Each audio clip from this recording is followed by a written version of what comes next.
But this is the first time this has been moving in over 20 years. Really? Really? Today? Today. Today. Yeah.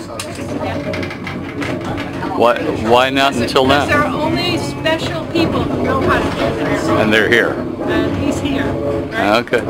And you made the great sails. There's our artist in residence who painted the Right. So I really wanted to see it run, so I made these fancy sails so enough people will be excited enough to hire the guy who knows how to do it to come to do it. Cool. Now there are enough people that we're doing it. What's his name? Andy Shrake, he's the millwright, and Where's he come from? he comes from, is it Bristol? I don't know. Or But he's done. Bering or something. Talking about Nearby. the mills he knows about. Yeah, yeah, he works on all the mills, He's the one who Jamestown, knows Boyd's how to Mill. make this work. Hi. Hey. Yeah. Pouring up those stairs. I'll get out of your hair. And So where are you from? Brewster. Brewster. Oh. I knew Brewster, it started with a okay. P. Brewster, Mass. How did you learn how to do this? Were you born a millwright? Probably. No, it's you just Reincarnated Miller. you just walk into things. It was going pretty fast there for a while. So it goes through and then down and then Mill in my crushed. town that was moved and restored, but not done very well, so they asked me to fix it. That's in where the next 85. floor is where they stored So I did, and then one so it thing could come led to down another, the and slots. now we have Then the fourth floor is 12 where windmills and 4 water-powered mills we take care of. They've restored them. Huh? Work on it. So almost a full-time job. It is a full-time job. So, keeps us pretty occupied, especially this time of year. Yeah. Well, on the Cape there, we take all the blades off in the wintertime because the northeasters up there are so fierce. They wind up 50 feet away on the ground. So there's a lot of maintenance then. Not a lot, but enough. You know, they're 220-year-old machines. Right. So you want them to, they're all in running order. Where do you get replacement parts? Not Home Depot. Let's see.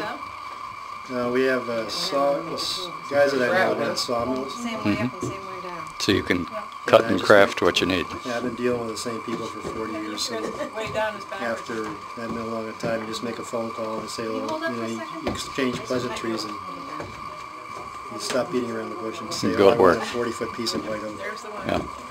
this big. And they go, yeah. When do you want it? And, so And they can find it.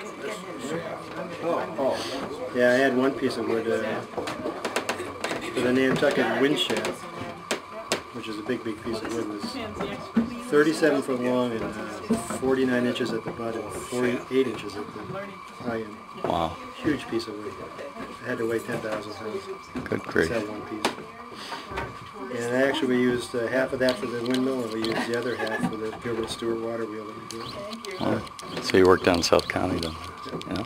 Yeah, we worked in the Jamestown windmill. We worked on all the mills around.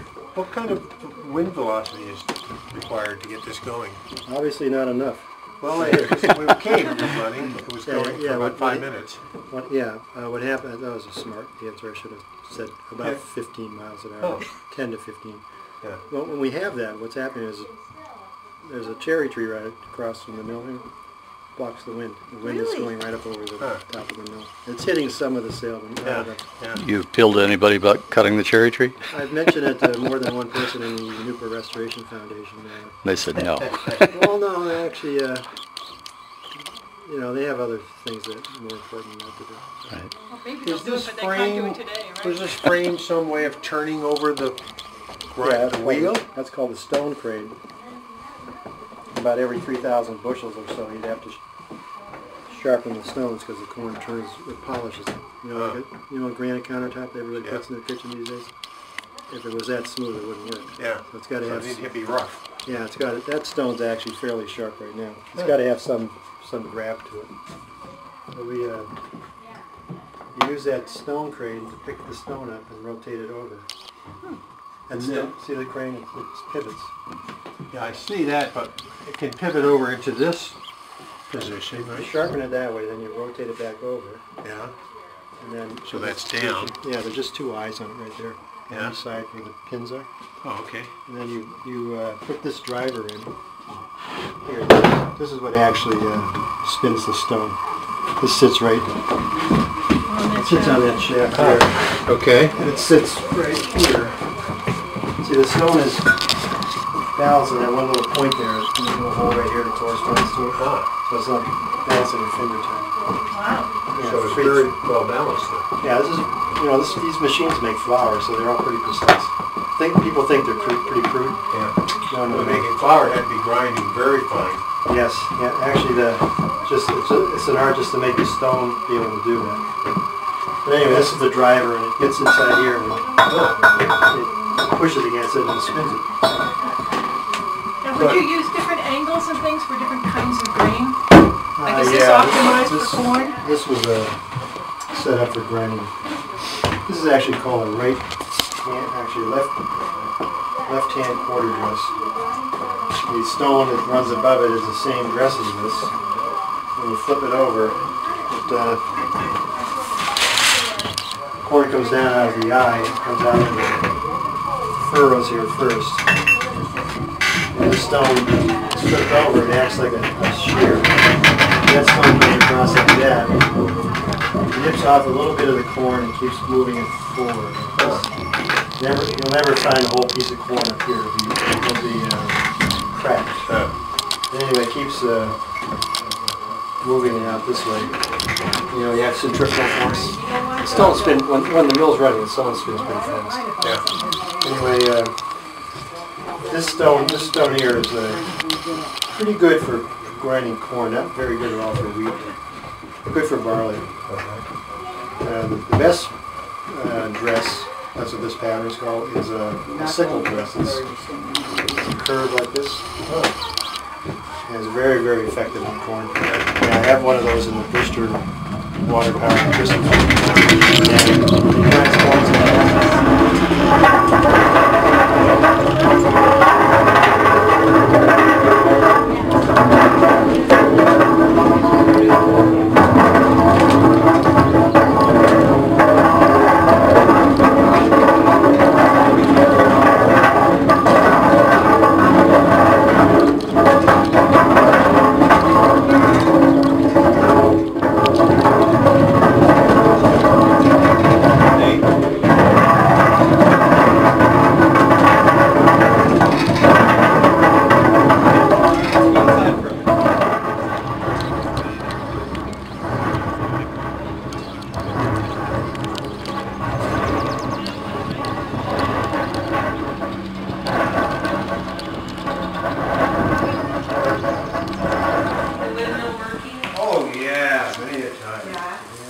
some of those pieces.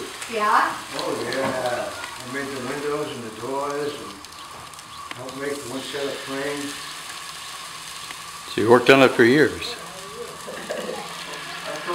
Now it's 40 years that I'm connected with NRF. Oh, okay. What's your name? Mello, Phil Mello. So nice to see. They said this is the first time in 20 years it's been turning. No. That's what he told us. The woman there. Yeah. And I talked to the... One thing they do now that's very good, they turn it every couple of weeks. Oh, but with not... The head. Not the grinding. It hasn't been done in a long Right. time. Yeah. Yeah. Well, you mean actually grinding? Grinding. Oh, okay, I Yeah. see your point now, yeah. You know, Miss Duke wanted so badly to make this a working farm. And it, I don't know, it just didn't happen. Well, across the street, Simmons Farm is, Yeah, I'd love to have the lambs over here. she had a lot of That would be different fun, wouldn't people go through and it just didn't work out, I guess. They could bring the lambs over here to graze, but we have to worry about coyotes, that's all. Some of us used to just rent, sort of sublet. They have, well, the farmer mows the fields for the hay. I think till this day, they raise honeybees. Yeah, they do. Yeah, they always did Yep, that. they're right back at Mary's place. Yep, the bees are right there. Yeah. And we're doing a tour of the I think beehives on June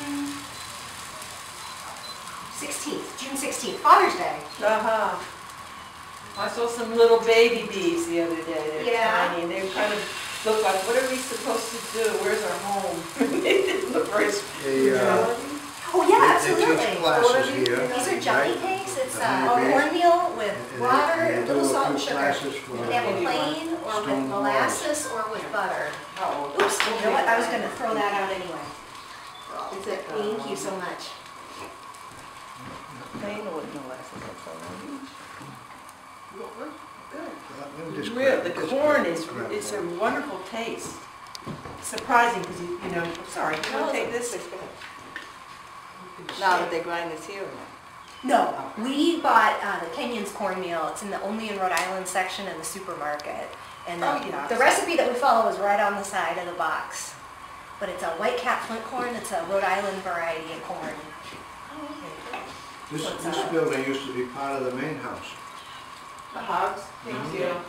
Thank you. On the back, off the back. Community involvement days.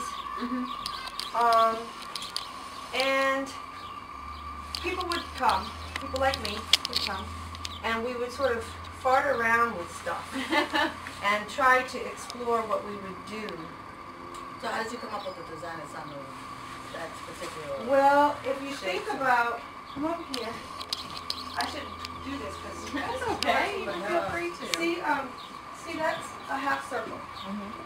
And what runs the mill is two round stones that grind together. So you could imagine that as a continuation of one big circle with the hole in the middle.